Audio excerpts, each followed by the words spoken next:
Assalamu alaikum. This is Shahrukh Mujumdar welcoming you all to the English news from BTV Chattogram. Let's begin with the headlines. Today marks 1 year of interim government following fascist Sheikh Hasina regime's fall through July uprising.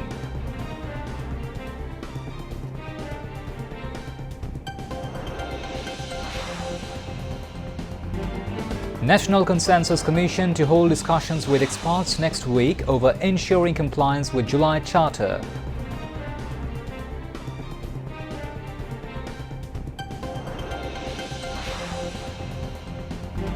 Nation must remember sacrifice of July martyrs forever, says industry's advisor.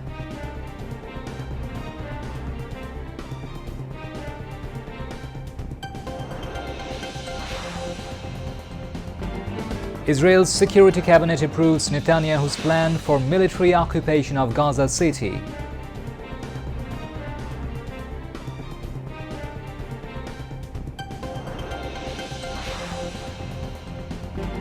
And Bangladesh Under-20 women's football team defeat Timor-Leste by 8-0 in AFC Asian Cup qualifier at Laos National Stadium.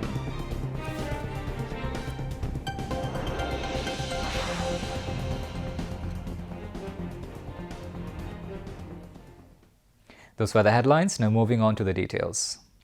Today marks 1 year since the formation of the interim government following the fall of the fascist Sheikh Hasina regime during the historic July uprising. On that day, last year, the Advisory Council led by Professor Muhammad Yunus was sworn in. The interim government began its journey facing the double challenge of restoring the governance system devastated under the fugitive regime and meeting the people's high expectations after the uprising. During the first anniversary of assuming office, the interim government issued the historic July Declaration. Following discussions with all parties, the July Charter aimed at state reforms was also finalized based on consensus.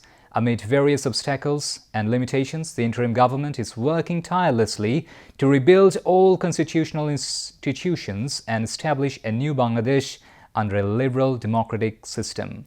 Analysts said that despite various limitations, the government, which took office with a massive mandate and expectations of the uprising, appears committed to rehabilitating the families of those killed in the uprising, providing medical treatment to the injured, implementing state reforms, and organizing a free and fair election. They added that to fulfill the aspirations that have arisen among the people following the fall of the 16-year fascist regime, political parties and the public must stand beside the government. The National Consensus Commission will hold discussions with experts next week on ensuring compliance with the July National Charter and on methods for its implementation. The information was disclosed today by the Commission's Vice Chairman, Professor Dr. Ali Riaz, at a press conference held in the LD Hall of the Parliament. After gathering opinions from experts, the Consensus Commission will sit with political parties. The National Consensus Commission has already held lengthy discussions in 2 phases with various political parties of the country on state-level important reforms. In these discussions, full consensus was reached on 11 issues, while on 9 issues, partial consensus was reached with objections from some political parties. The draft of the July Charter has already been sent to political parties. Based on their opinions, further revisions and additions will be made to the draft before sending it again. The Vice Chairman of the Commission stated that the obligations of framework of the Charter will be decided in discussions with experts and political parties, and that the Commission will not have any independent stance on this matter. The Commission hopes that following discussions with experts and political parties, the July Charter can be finalized in a short period of time. Industries, Housing and Public Works Advisor Adilur Rahman Khan said the nation must forever remember those who sacrificed their lives during the July uprising. He told this after visiting the July Street Uddan in the city's Pachlaish area today. He said the government is considering to construct a monument in the park to preserve the memory of the martyrs. Deputy Commissioner Farida Khanum, senior officials of the Public Works Department were present. Now international news.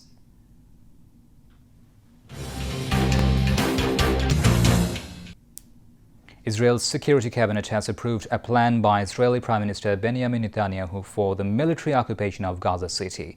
The Israeli military operation reportedly involves all Palestinian civilians being displaced from the northern city to camps in central Gaza. News of the plan comes after Netanyahu said on Thursday that Israel will take control of all of Gaza. The specter of forced mass displacement from Gaza City follows after 4 more people died from starvation and malnutrition across the Strip, including 2 children, bringing the total number of victims from Israel's man-made famine to 197. Israel's attack on Gaza has killed at least 61,258 people and wounded 152,045. Meanwhile, Lebanon's government approved a US-backed proposal to disarm Hezbollah by the end of the year. Hezbollah officials said it would not disarm before Israeli forces. United States President Donald Trump and Russian President Vladimir Putin are preparing to meet in the coming days, a Kremlin official has said, as a U.S. deadline approaches for Russia to agree to a ceasefire in its war on Ukraine or face economic penalties. Kremlin advisor Yuri Ushakov said on Thursday that a Trump-Putin meeting could happen as early as next week. A location has been chosen, he added, though it would be revealed at a later stage. Ushakov said the prospect of a 3-way summit came up during talks in Moscow with Trump's envoy, Steve Witkoff, who met Putin for the 5th time earlier this week. Now news on sports.